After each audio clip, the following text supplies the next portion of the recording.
Assalamualaikum warahmatullahi wabarakatuh. Perkenalkan, nama saya Toon Sisa dari kelas Manajemen Zakat dan Wakaf 2, Prodi Manajemen Zakat dan Wakaf, Fakultas Ekonomi dan Bisnis Islam, Universitas Islam Negeri Denpasar Palembang.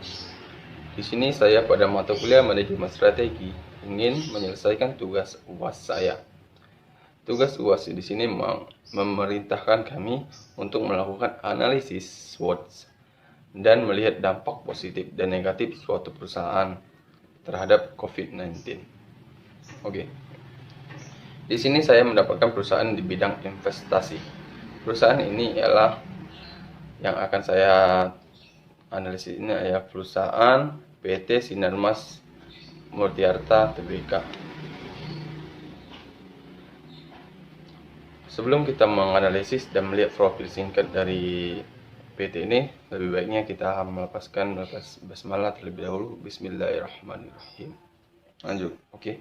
Langsung kita ke bagian profil dan sejarah singkat PT Sinarmas Mutiarta Tbk. Sinarmas Mutiarta Tbk atau disingkat SMMA didirikan dengan nama PT Internes Arta Liaising Company tanggal 21 Oktober tahun 1982.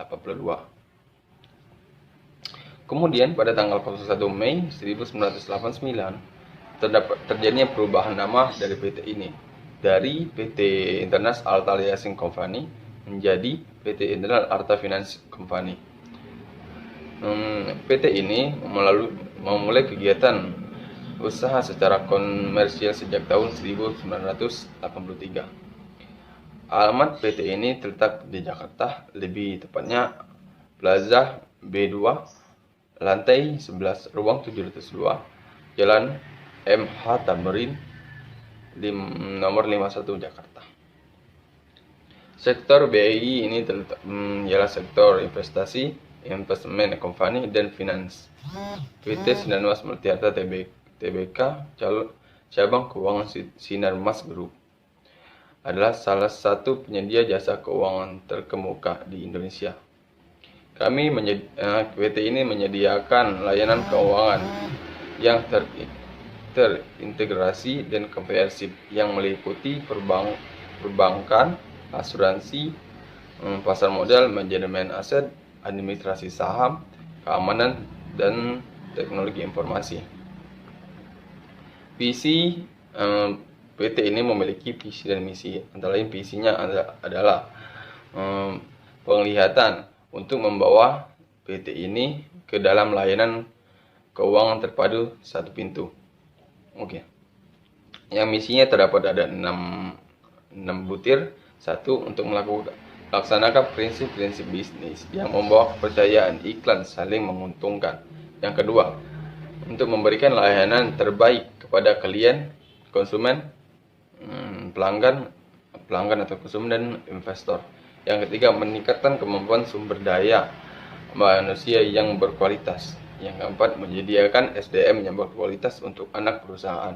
Dan yang kelima, untuk menghasilkan pendapatan yang optimal bagi pemegang saham. Yang keenam, meningkatkan penerapan prinsip-prinsip tata kelola perusahaan yang baik dan etika bisnis.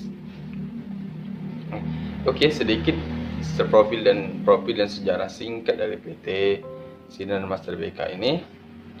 Langsung kita masuk ke analisis SWOT. Analisis SWOT itu memiliki 4 komponen. 1. Kekuatan, kelemahan, peluang, dan ancaman.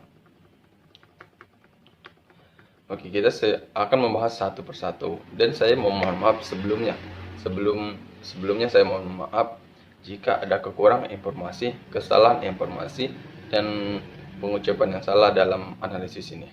Oke.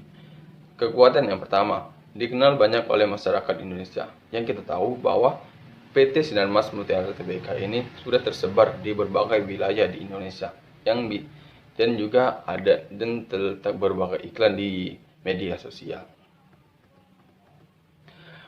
Memiliki peringkat yang baik. Dengan memiliki peringkat yang baik ini kita bisa melihat bahwa PT ini memiliki resiko gagal bayar yang kecil atau rendah terhadap emiten atau surat utang lainnya di Indonesia. Dan kekuatan lainnya kita lihat dari berbagai penghargaan yang telah didapatkan oleh PT Mas Sinarmas TBK ini ya. Dengan berbagai penghargaan itu, secara kilas kita bisa melihat bahwa PT ini memiliki kualitas yang baik dan memiliki pelayanan yang baik. Sudah dijelaskan dari profil dan sejarah tadi bahwa PT ini memiliki layanan keuangan yang berbagai hal, antara lain perbankan tadi, administrasi tadi, pasar modal, dan informasi dan lainnya tadi. Itu sedikit kekuatan. Dan juga ada juga perusahaan ini sangat terstruktur. Dari induk dari perusahaan sampai ke anak-anak perusahaan itu sangat terstruktur. Dilihat dari kinerja saham selama tahun berjalan, mayoritas terkoreksi, itu sangat baik tandanya. Dalam bidang asuransi kendaraan bermobil, khususnya kendaraan bermobil dan asuransi, Sinarmas ini dapat di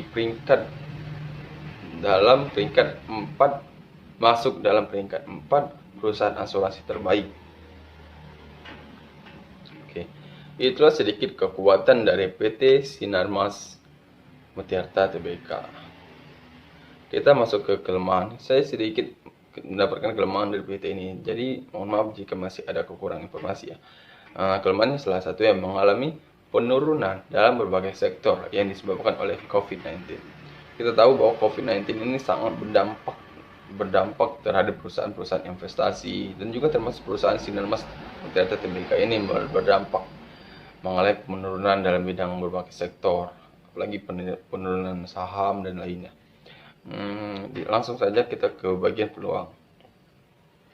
Bagian peluang, PT Sinarmas ini bisa disebut memiliki peluang untuk rebound atau melambung tinggi setelah COVID-19. Kita lihat dengan tren penurunan saat ini justru waktu yang tepat untuk melakukan cicil beli. Yang selanjutnya pada selesainya COVID-19 ini bisa melambungkan PT ini. Itu sedikit peluangnya.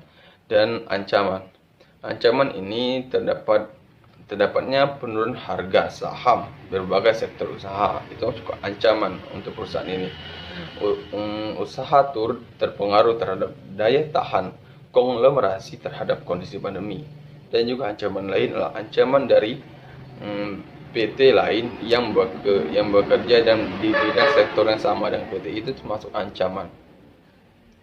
Itulah sedikit analisis SWOT dari PT Mutiarta Tbk ini. Sebelum adanya COVID ini, PT ini telah melakukan perusahaan ini telah melakukan evaluasi kemampuan perusahaan dan penyesuaian visi jangka panjang untuk menghadapi COVID-19. Dampak positif dari corona ini ialah memiliki dampak yang bisa dibilang negatif dan juga positif, yang dimana menunjukkan untuk melakukan pelambungan atau rebound perusahaan setelah COVID. Di bidang asuransi, Sinarmas banyak melakukan bantuan bakti sosial dan bantuan alat kesehatan terhadap COVID-19 dan juga terhadap orang-orang yang mengalami dampak COVID ini. Selama 4 bulan pada tahun 2020, para konglomerasi Sinarmas cukup aktif melakukan aksi korporasi. Itulah segi dampak positifnya ya. Dan dampak negatifnya, yang satu, mengalami penurunan sektor usaha. Dua, kinerja perseroan bakal terpapar virus corona atau terdampak virus corona karena terjadinya penurunan mata uang atau penaikan mata uang. Mata uang kita sudah mencapai 15.000 kalau tidak salah untuk hari ini. Dan yang ketiga, sedikit orang yang akan melakukan berbagai kegiatan dengan PT karena adanya COVID dan karena adanya physical distancing, karena adanya di rumah aja. Itu menyebabkan konsumen sedikit datang ke asuransi, datang ke tempat pelayanan dari PT Sinarmas ini, yang menurunkan pendapatan dari Sinarmas ini. Itulah sedikit penjelasan dari saya, baik sejarah, profil, menganalisis SWOT dan dampak positif dan negatif perusahaan ini. Dan saya memohon maaf jika ada kesalahan, jika ada salah informasi, jika ada